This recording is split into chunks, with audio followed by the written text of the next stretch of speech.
Sebab itu, hai saudara-saudara yang kudus, yang mendapat bagian dalam panggilan surgawi, pandanglah kepada Rasul dan Imam Besar yang kita akui, yaitu Yesus, yang setia kepada Dia yang telah menetapkannya, sebagaimana Musa pun setia dalam segenap rumahnya. Sebab ia dipandang layak mendapat kemuliaan lebih besar daripada Musa, sama seperti ahli bangunan lebih dihormati daripada rumah yang dibangunnya. Sebab setiap rumah dibangun oleh seorang ahli bangunan, tetapi ahli bangunan segala sesuatu ialah Allah. Dan Musa memang setia dalam segenap rumah Allah, sebagai pelayan untuk memberi kesaksian tentang apa yang akan diberitakan kemudian. Tetapi Kristus setia sebagai anak yang mengepalai rumahnya. Dan rumahnya ialah kita. Jika kita sampai kepada akhirnya, teguh berpegang kepada kepercayaan dan pengharapan yang kita megahkan. Sebab itu, seperti yang dikatakan Roh Kudus, pada hari ini, jika kamu mendengar suaranya, janganlah keraskan hatimu, seperti dalam kegeraman pada waktu pencobaan di padang gurun, di mana nenek moyangmu mencobai aku dengan jalan menguji aku, sekalipun mereka melihat perbuatan-perbuatanku 40 tahun lamanya. Itulah sebabnya aku murka kepada angkatan itu dan berkata, selalu mereka sesat hati dan mereka tidak mengenal jalanku. Sehingga aku bersumpah dalam murkaku, mereka takkan masuk ke tempat perhentianku. Waspadalah, hai saudara-saudara, supaya di antara kamu jangan terdapat seorang yang hatinya jahat dan yang tidak percaya oleh karena ia murtad dari Allah yang hidup. Tetapi nasihatilah seorang akan yang lain setiap hari, selama masih dapat dikatakan hari ini, supaya jangan ada di antara kamu yang menjadi tegar hatinya karena tipu daya dosa. Karena kita telah beroleh bagian di dalam Kristus, asal saja kita teguh berpegang sampai kepada akhirnya, pada keyakinan iman kita yang semula. Tetapi apabila pernah dikatakan, pada hari ini, jika kamu mendengar suaranya, janganlah keraskan hatimu seperti dalam kegeraman. Siapakah mereka yang membangkitkan amarah Allah, sekalipun mereka mendengar suaranya? Bukankah mereka semua yang keluar dari Mesir di bawah pimpinan Musa? Dan siapakah yang ia murkai 40 tahun lamanya? Bukankah mereka yang berbuat dosa dan yang mayatnya bergelimpangan di padang gurun? Dan siapakah yang telah ia sumpahi bahwa mereka takkan masuk ke tempat perhentiannya? Bukankah mereka yang tidak taat? Demikianlah kita lihat bahwa mereka tidak dapat masuk oleh karena ketidakpercayaan mereka.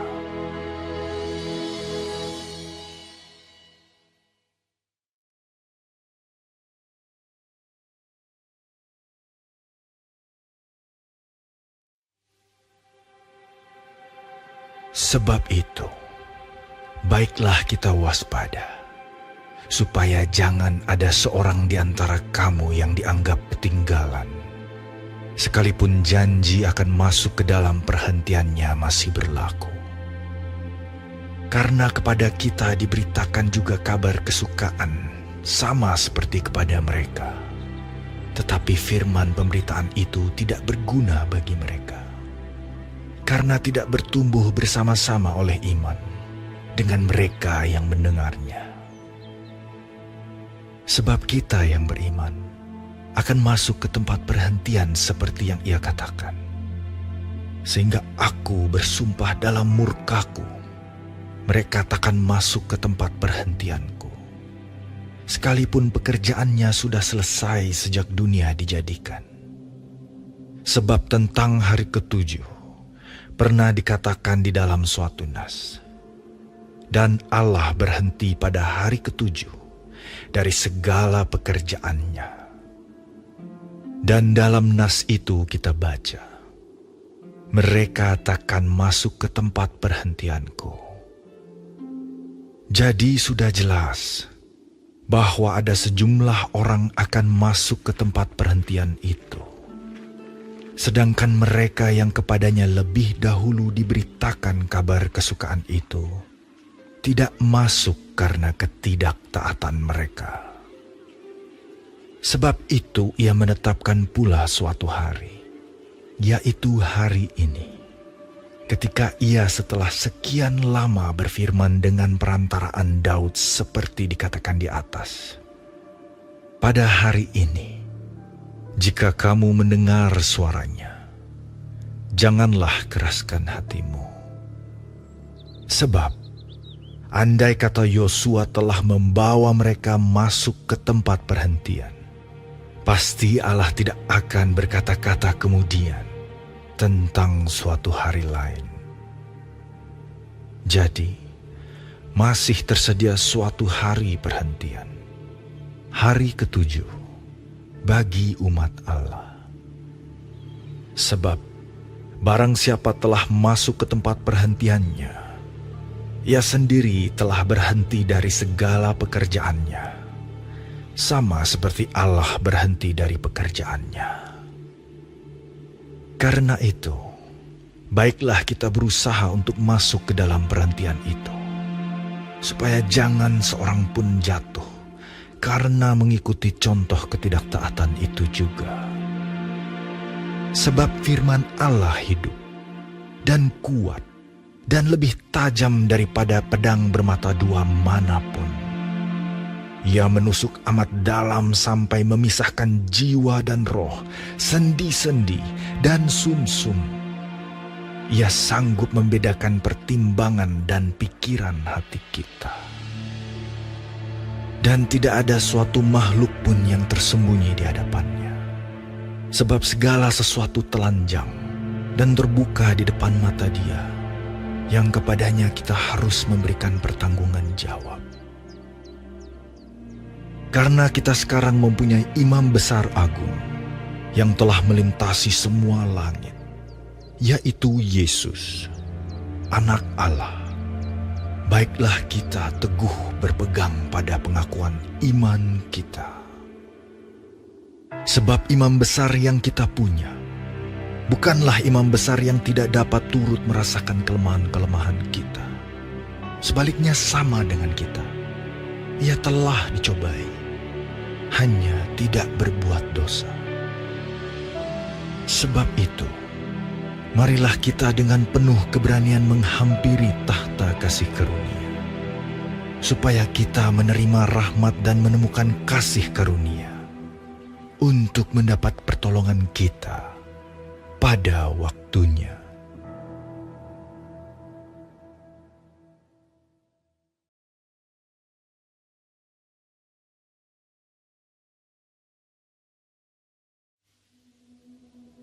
Sebab setiap imam besar yang dipilih dari antara manusia ditetapkan bagi manusia dalam hubungan mereka dengan Allah, supaya ia mempersembahkan persembahan dan korban karena dosa.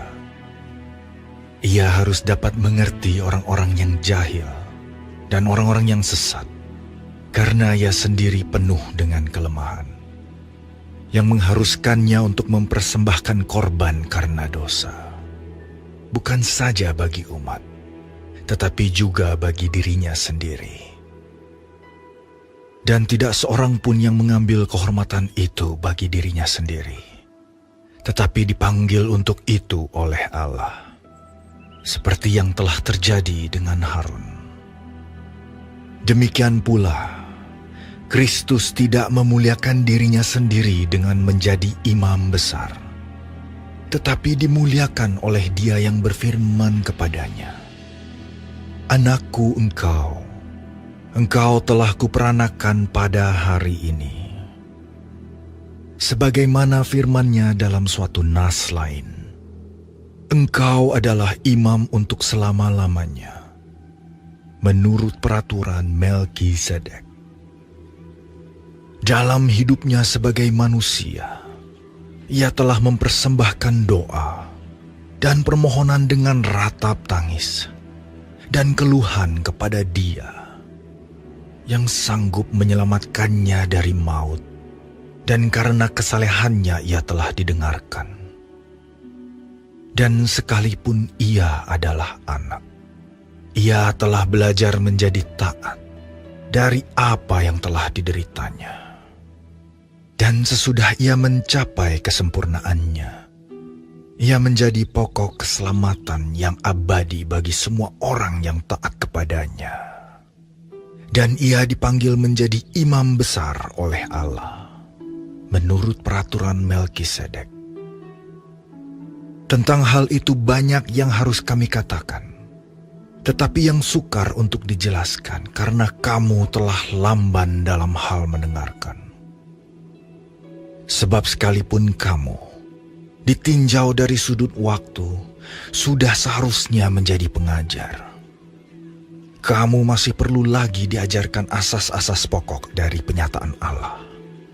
Dan kamu masih memerlukan susu, bukan makanan keras. Sebab barang siapa masih memerlukan susu, ia tidak memahami ajaran tentang kebenaran, sebab ia adalah anak kecil. Tetapi makanan keras adalah untuk orang-orang dewasa, yang karena mempunyai panca indera yang terlatih, untuk membedakan yang baik daripada yang jahat.